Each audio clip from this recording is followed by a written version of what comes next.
A4C Vijayawada పరిసర ప్రాంతాలు మరియు అనేక చోట్ల వరదల బారిన పడిన వారి క్షేమం కొరకు ప్రార్థన. ప్రేమమయుడ కృపామయుడ మా ప్రియ పరలోకపు తండ్రి, మహిమగల మీ నామమునకు స్తోత్రములు దేవా.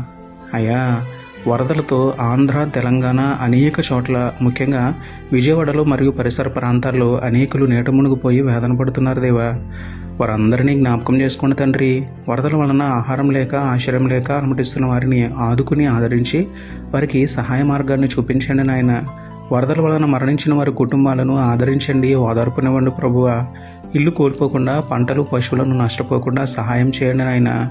వరదలు తగ్గుముఖం పట్టించి వరద బాధితులకు ప్రభుత్వం నుండి అన్ని విధాల సహాయం అందించమని వేడుకుంటూ, మా ఆశ్చర్యదుర్గమైన మీకే స్తుతులు చెల్లించుకుంటూ, నమ్ముట నీ వదననైతే నమ్మువానికి సమస్తమును సాధ్యమే అన్న విశ్వాసంతో యేసయ్య పరిశుద్ధ నామంలో ప్రార్థించి పొందుకున్నాము పరమ తండ్రి. ఆమేన్.